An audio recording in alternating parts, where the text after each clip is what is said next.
ఇంట్లో ఈ తప్పులు చేస్తున్నారా? రాహు దోషానికి కారణం. ఇంట్లో సుఖ సంతోషాలు దూరం, వెంటనే ఆ తప్పులను దిద్దుకోండి. జ్యోతిష్య శాస్త్రం ప్రకారం రాహువు నవగ్రహాల్లో ఒక గ్రహం. రాహు స్థానం క్షీణిస్తే ఆ వ్యక్తి జీవితాంతం సమస్యలను ఎదుర్కోవలసి ఉంటుంది. రాహువు ప్రతికూలంగా ఉండటానికి కారణం చేసే కర్మలతో పాటు ఇంటి వాస్తుకు సంబంధించిన కొన్ని లోపాలు. కొంతమంది ప్రజలు తెలిసి లేదా తెలియక వాస్తుకు సంబంధించిన తప్పులు చేస్తారు. దీని కారణంగా జాతకంలో రాహువు స్థానం చెడుగా మారుతుంది. ఈ రోజు ఇంట్లో చేసే తప్పులు ఏమిటో తెలుసుకుందాం. మంచం మీద తినడం. వాస్తు శాస్త్రం ప్రకారం మంచం మీద కూర్చుని ఆహారం తినడం అశుభమని భావిస్తారు. దీనివల్ల రాహువు ప్రతికూల ప్రభావాలను చూపడం ప్రారంభిస్తాడని నమ్ముతారు. మంచం మీద కూర్చుని ఆహారం తినే ఇంట్లో ప్రజలు ఎల్లప్పుడూ ఆర్థిక సమస్యలను ఎదుర్కొంటారు. కనుక మంచం మీద కూర్చుని ఆహారం తినవద్దు. నేలపై కూర్చుని ఆహారం తినడం వలన జీవితంలో మంచి మార్పులు జరుగుతాయి.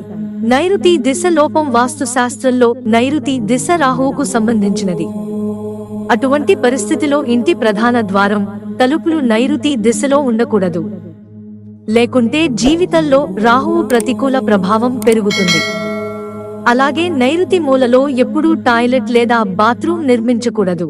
ఈ దిశలో వీటి నిర్మాణం రాహువు ప్రతికూల ప్రభావాన్ని చూపుతుందని, జీవితంలోని ఆనందం, శాంతి లోపిస్తుందని నమ్ముతారు.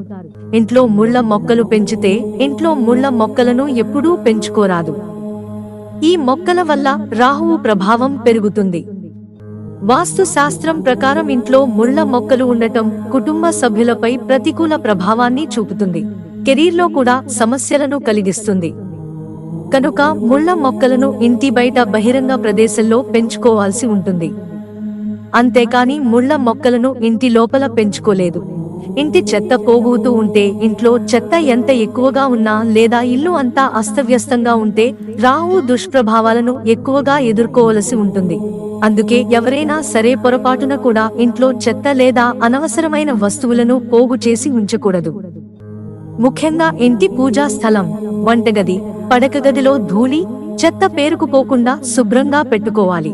మిత్రులారా, ఛానల్ సబ్స్క్రైబ్ చేసుకోవడం మర్చిపోకండి. ధన్యవాదాలు.